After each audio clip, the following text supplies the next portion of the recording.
আসসালামু আলাইকুম। আজকে আমি রান্না করব গরুর মাংস। এই যে গরুর মাংস নিয়ে নিয়েছি, এখানে আলু পেঁয়াজ কেটে নিয়েছি। তো তোমরা দেখতে থাকো আমি কিভাবে এই গরুর মাংস রান্না করছি। এখানে পেঁয়াজ কুচি দিয়ে দিয়েছি। এখন দিয়ে দিব পরিমাণ মতো তেল,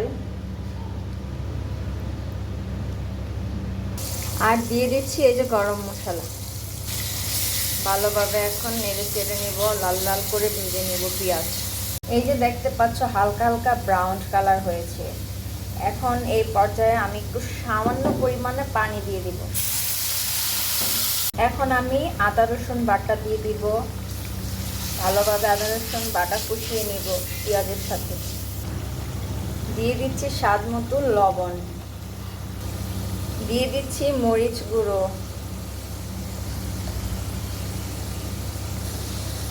হলুদ গুঁড়ো, এখন দিয়ে দিচ্ছি ধনিয়া গুঁড়ো। সামান্য পরিমাণে পানি দিয়ে ভালো করে কষিয়ে নিব মশলাটা কষিয়ে নিব সুন্দর করে। এই যে দেখো মশলাটার থেকে তেল ছেড়ে দিয়েছে।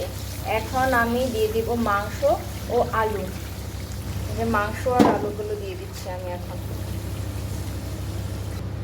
এখন আলু মাংসটি ভালোভাবে মশলার সাথে মিশিয়ে নিব।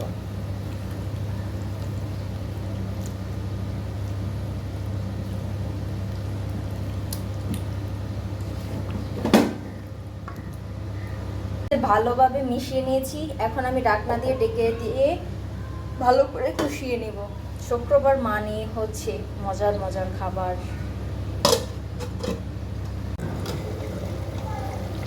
দেখো এই যে মাংসটার থেকে পানি ছেড়ে দিয়েছে।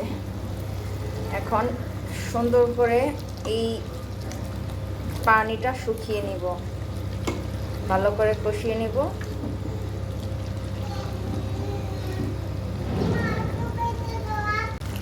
এই যে দেখো অনেকটা শুকিয়ে আসছে পানি, আরেকটু শুকিয়ে নিব। এই যে দেখো পানি সম্পূর্ণ শুকিয়ে গেছে। এখন আমি একটু নেড়ে চেড়ে এখানে পরিমাণ মতো পানি দিয়ে দিব ঝোলের জন্য। খুবই লোভনীয় লাগছে। পরিমাণ মতো ঝোল দিয়ে দিয়েছি। আর হচ্ছে আমি এই যে কড়াইটা চেঞ্জ করে পাতিলের মধ্যে দিয়ে দিয়েছি। এখন আমি জালটা মিডিয়ামে রাখবো ভালো করে সিদ্ধ করার জন্য।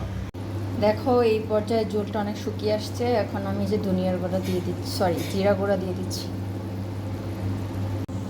এই যে দেখো মাংসের ফাইনাল লুক। ওয়াও,